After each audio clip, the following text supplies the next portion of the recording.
friends, welcome back to Simply Our Home. And if you're new here, hi, my name is Amy and welcome.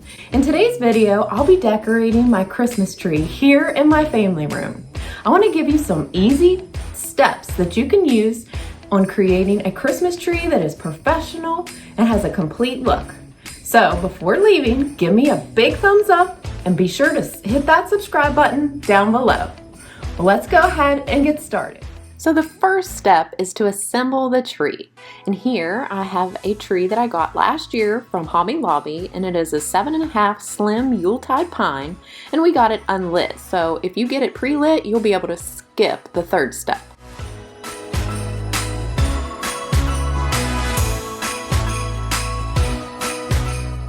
The second step is to fluff the branches of the tree.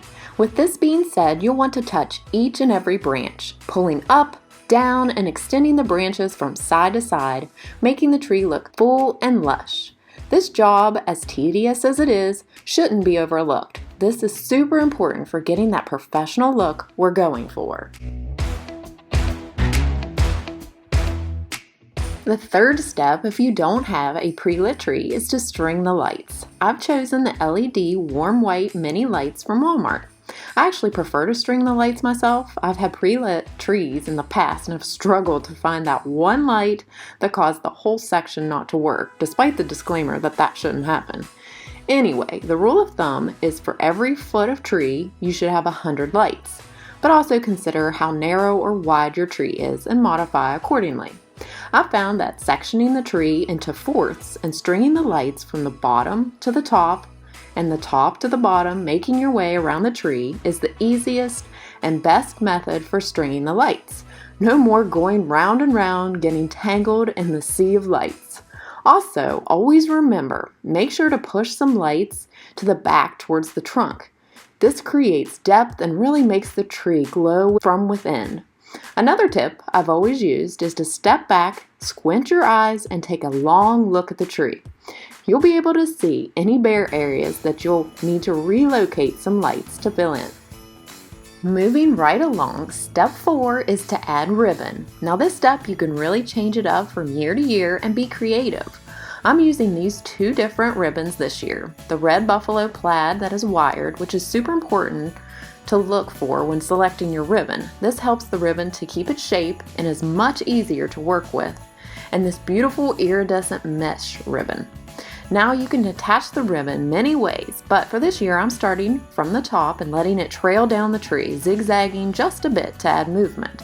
About every 2 to 3 feet, I'm bringing the ribbon back into the tree towards the trunk, taking branches to keep the ribbon secure and pinched together in that area. Once I've reached the bottom, I like to keep the ends of ribbon free and add a dovetail cut to complete the look. Once I'm happy with that, I'll add the buffalo plaid in the same manner, breaking up the white and again adding texture and interest.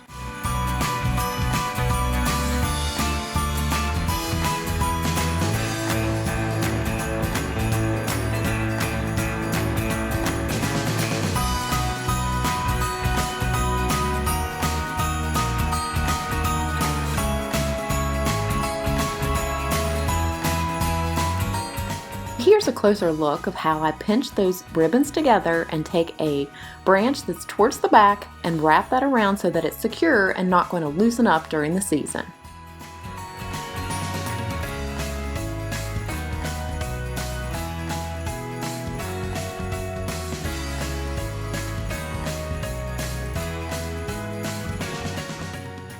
Step 5 is to add various picks to create more dimension and to make your tree appear larger and more dense. Here's a glance at all the picks I'll be using. When placing the picks to the body of the tree, remember to allow them to extend the tree branches and also insert them at various angles, some down, some up, depending on the type of pick and what would be appropriate. I have never secured my picks to the tree with floral wire and have never had a problem, but if you're worried about them falling, you can absolutely go that route and add the floral wire to make them super secure. Step 6 is to hang your ornaments. Here you can pick a few statement ornaments or add assortment of ornaments that complement your colors and themes. I'm adding a few new ones, like the red lanterns, but the majority are from last year's more nature-inspired theme, which I can add in a card above if you'd like to see my Christmas tree from last year. Also, most of these ornaments were the ones I DIY'd, so definitely check them out if you're interested. I think it's a good idea to lay out all your ornaments similar to how I've done.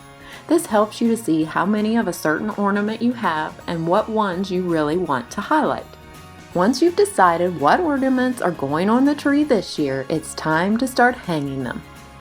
When adding in your like ornaments, I like to disperse them in a diamond shape across the tree.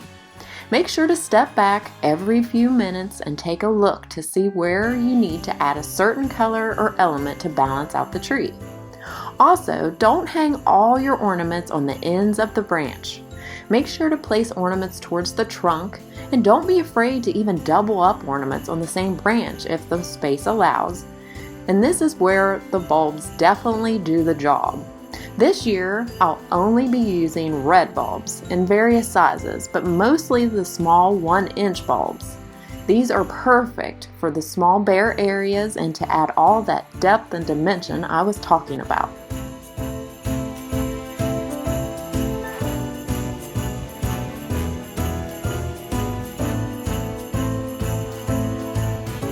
Step 7 is to add a tree topper. We're almost finished, but these last 2 tasks are the cherry on top for accomplishing a complete professional looking Christmas tree. For my topper, I've chosen this gorgeous pre-lit rattan star along with these picks that appear to look like ice crystals. Finally, step 8 is to add a tree collar or skirt. For my tree skirt, I'm using a blanket from Hobby Lobby. I love the idea of using a blanket instead of a typical tree skirt so that I don't have to store it away but can use it after the season has passed. Don't skip out on this step though, it totally completes the overall appearance of your Christmas tree. Well friends, this is how my tree turned out. So I hope that these 8 steps will help you create a Christmas tree that you're in love with this year. I hope you found my tips and tricks useful, and if you did, make sure you give me a thumbs up. Also let me know down in the comments what color or theme you're going for this year.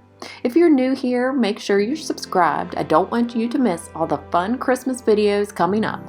Thanks so much for watching. Have a blessed day, and I'll see you in the next one. Bye!